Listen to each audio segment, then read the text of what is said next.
Hello everyone, আসসালামু আলাইকুম। আজকের আই মেকআপটা একদমই সফট টাইপের একটা আই মেকআপ করার ট্রাই করব। অ্যাকচুয়ালি যে কোনো ব্ল্যাক আউটফিটের সাথে বা যে কোনো ডার্ক টোনের আউটফিটের সাথে এই টাইপের আই লুকগুলো খুবই সুন্দর লাগে। ফার্স্ট অফ অল হচ্ছে একটা বেস কালার নিয়ে আমি ভালোভাবে লিডে অ্যাপ্লাই করে নিয়েছি। তোমরা যে কোনো লাইট কালার নিতে পারো, এটা ম্যান্ডেটরি না, আমি যেভাবে করছি ঠিক সেভাবেই। দেন হচ্ছে আউটার কর্নার অ্যান্ড লোয়ার পোর্শনে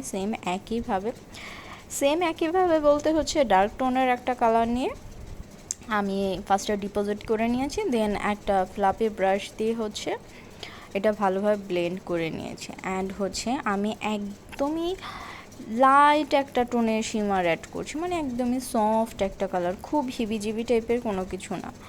আর মিডলে মনে হয়েছিল একটু ডার্ক, মানে একটু চাঙ্কি শিমারগুলা অ্যাড করার দরকার, তো আমি ওইটা করেছি, নয়তো বা মানে বেশি নুড নুড লাগছে।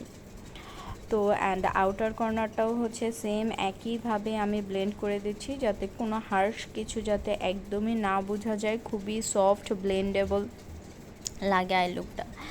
অ্যান্ড আমি হচ্ছে করে নিচ্ছি, ওই লাইনারটা দিয়ে নিচ্ছি। অ্যাকচুয়ালি লাইনার না, একটা চিকন ব্রাশ দিয়ে আমি ওই ব্ল্যাক বা হচ্ছে ডার্ক ব্রাউন যেটাই দিতে চাও সেটা দিয়ে হচ্ছে আমি একটা লাইন ক্রিয়েট করে নিয়েছি।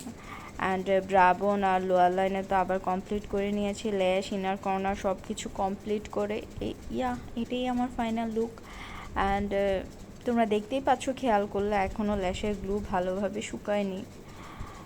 অ্যান্ড এভাবেই হচ্ছে আই লুকটা তোমরা করতে পারো। সামনে পূজা আসছে বা ওয়েডিং সিজন আসছে, করলে খুব ভালো লাগবে, সুন্দর লাগবে, একদম সফট একটা টোনের মধ্যে চলে আসবে। চাইলে হচ্ছে লাইনার টেনেও করতে পারো বা হচ্ছে এইভাবেও আমি যেভাবে করেছি সেভাবেও করতে